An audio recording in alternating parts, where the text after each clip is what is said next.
y'all be unhinged and fucking nuts. And that is the nicest way to say it. God, I can't believe that French did this, or I can't believe that French responded this way, or I can't believe Ripley's Believe It or Not, I did that shit. And I'm sorry, but it's done. Do I regret it? Probably not. It was hard for me to tell. Is it that Serafina is truly the millennial Karen and she's just absent-minded?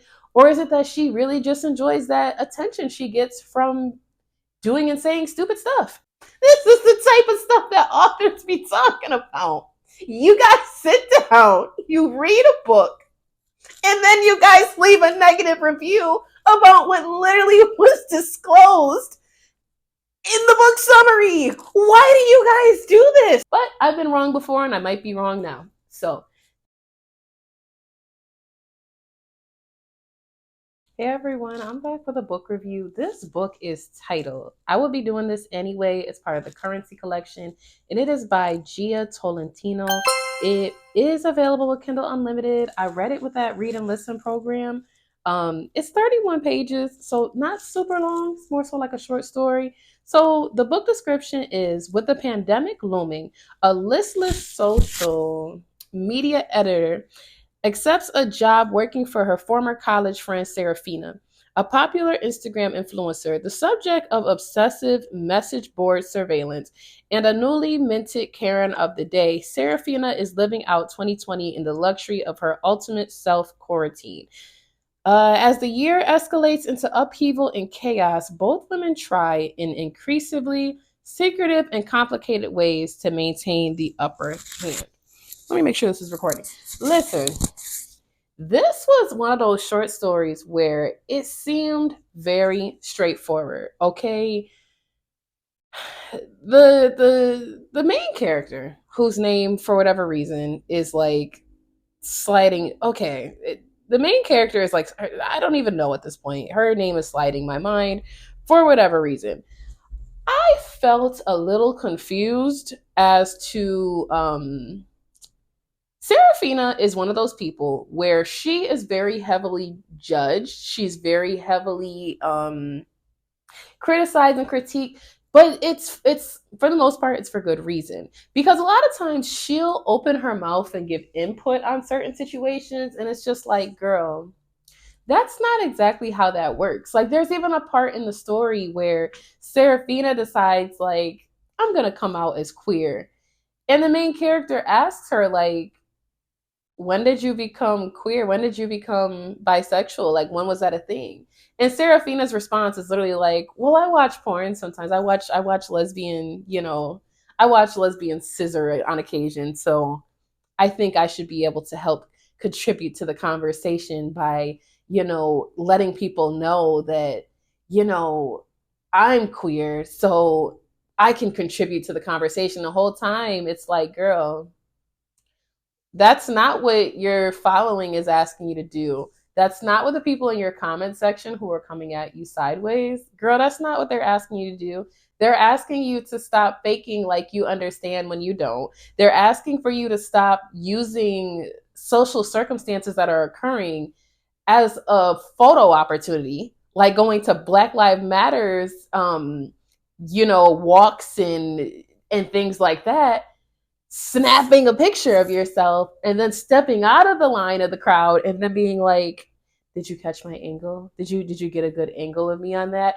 Like, she literally gets caught up so many times. And if it weren't for the main character really, really needing the money that Serafina is willing to pay her, Serafina wouldn't even be spending time with her despite their background of knowing each other in college.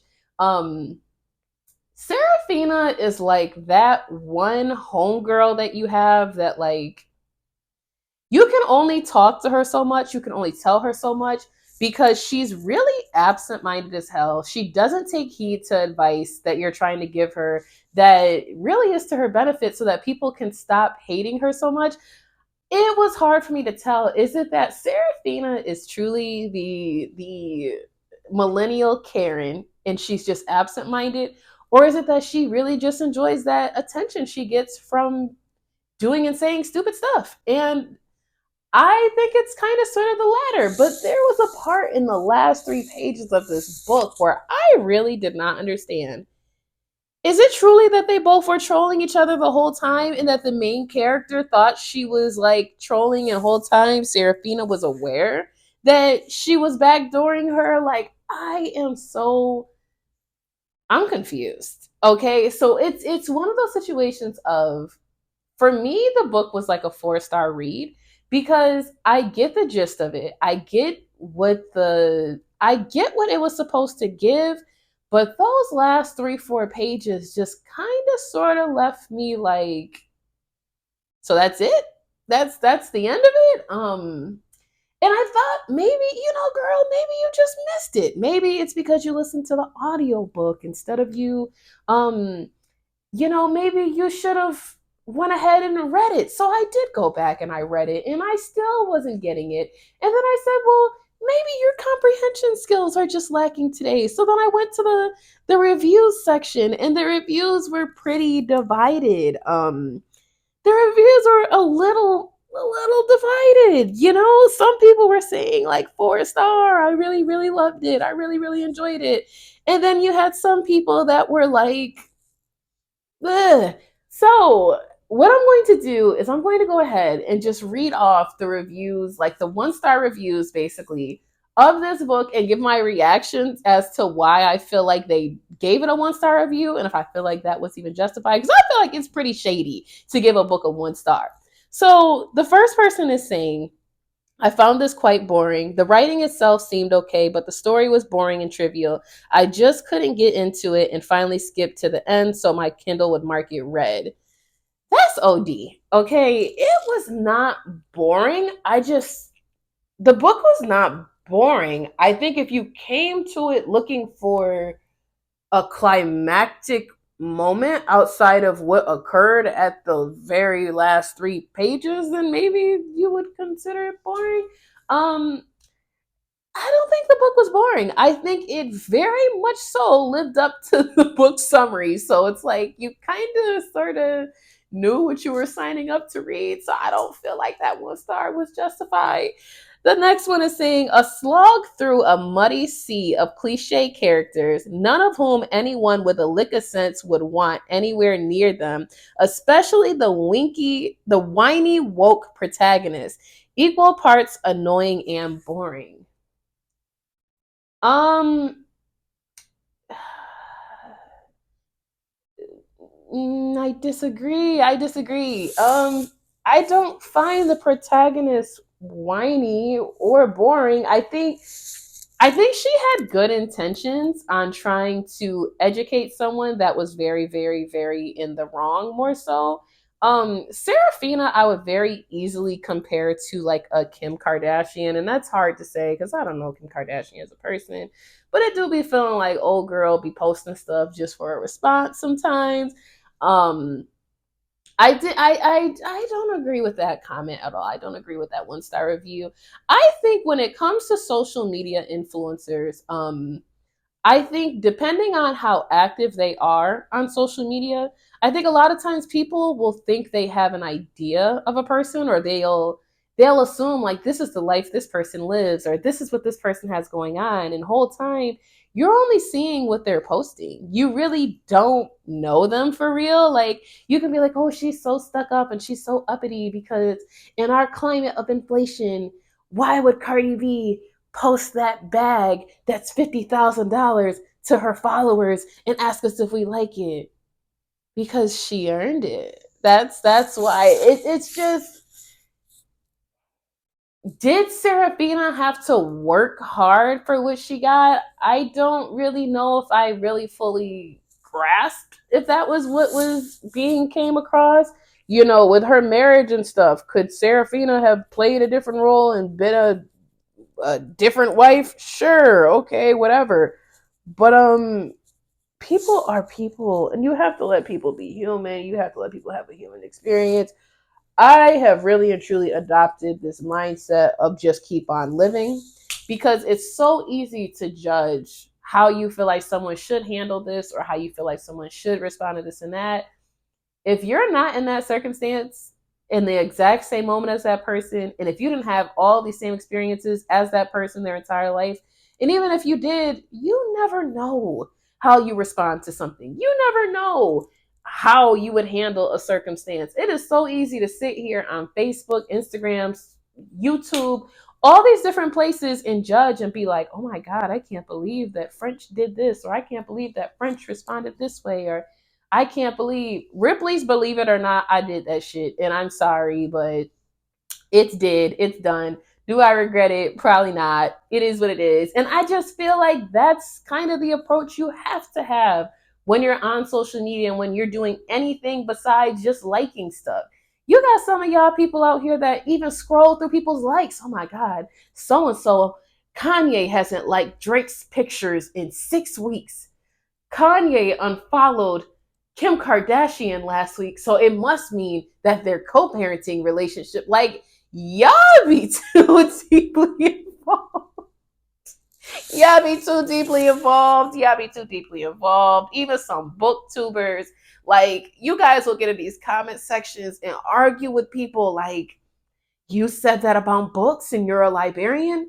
Let me try to figure out what library you work at. So not only can I dox you, I can make sure that we leave bad reviews on the library that you work at. Because why would you speak positively about that book that I don't like? Or why would you say that book shouldn't be on the banned list? If you're a librarian, you should.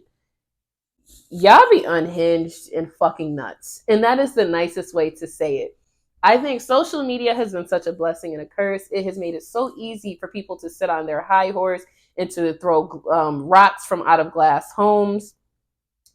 I don't feel like this book was that damn bad for that comment that was given, that review that was given. And then the last one, this one is saying big waste of time. Thoroughly trivial drivel. I don't even know what that word means. Someone teach me. And had to throw in leftist contemporary political fantasy to boot. Don't waste your time listening to this.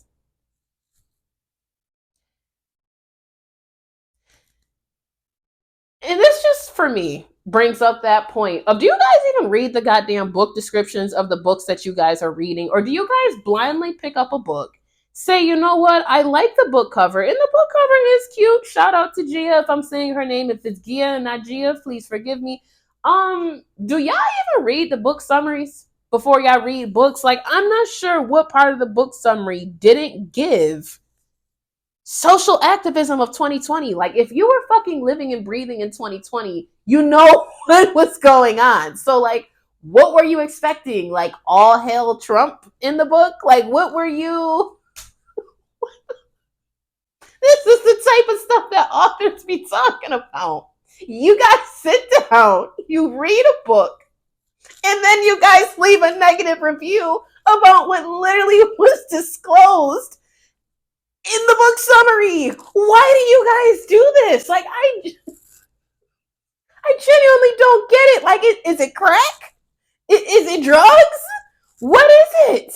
Which bottle of liquor do you guys pick up when you guys go to a liquor store and you bring it home and you crack open a book and you guys go, oh my God, there's essay in this book. Bro, there was a whole trigger warning in the book summary. Why didn't you? What bottle of liquor do y'all crack open before you guys do stuff like this and then try to leave 1 and 2-star reviews on the author as if like you guys didn't know what the hell you were getting ready to read? I don't know. This book was not a 1-star review book. It was not a 2-star. It wasn't a 3-star. I feel like I'm just having a disconnect. And I would love it if someone, if you've read this book, please go ahead and drop a heart below and let me know what those last 3 pages meant to you. Is it that Serafina was pretending like she didn't know that the main character was posting crap about her? Is it that Serafina,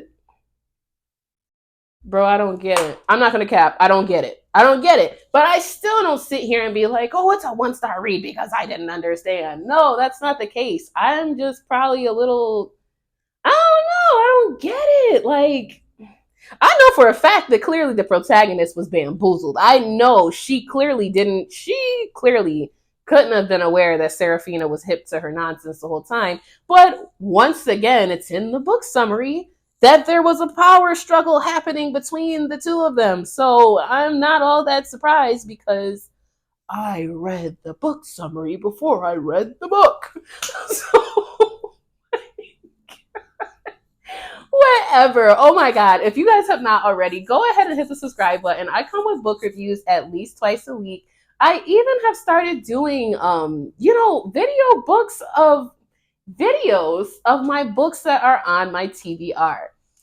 I am dedicated to not only reading and consuming more books in the most healthy way possible. I'm not trying to cram myself into reading 2, 3 books a day, unless it's like a book like this where it's like a 30-minute read.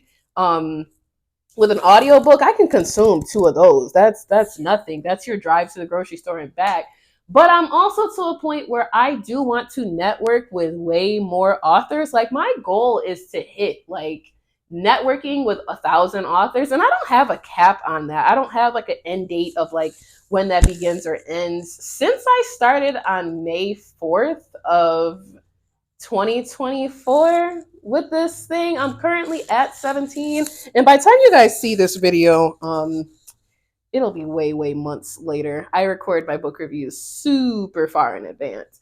So I don't know. That's just my thought process with it. I do have a new backdrop that I've done myself. If you guys don't like it, go ahead and contribute to the fund so I can get something better. But I am super proud of myself, okay?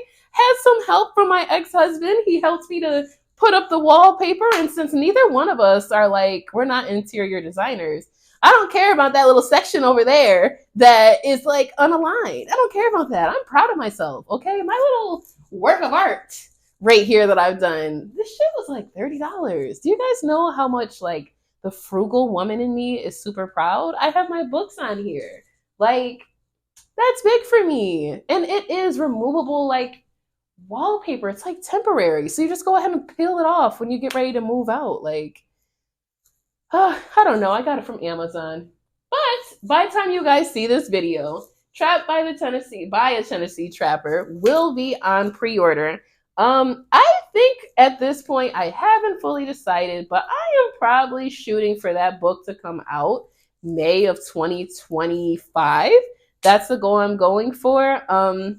My favorite X is still free with Amazon and Barnes and Nobles. I'm not sure how much longer I'm going to keep that free. I have had that book free for some time as a thank you to the people that have supported me, the authors that encourage me and they share my work, the readers who give me a chance and even leave me 1-star reviews occasionally telling me that I effed up and that the book was stupid. I appreciate y'all for that too, because it helps me to grow as an author. It helps me to grow as a reader. That is why I read so much too, because it helps me to develop myself as an author. I don't know. I don't trust an author who doesn't read books. I've said that before. Do you guys read books by authors who don't read? Let me know if you do, because I don't do that. I just kind of feel like it's one of those things of like sharpening like your tool. It's like sharpening your pencil. You have to read if you're going to improve, your writing skills. That's my thought. But I've been wrong before and I might be wrong now. So thank you so much for coming to my channel, and I look forward to seeing you in the next book video. Bye.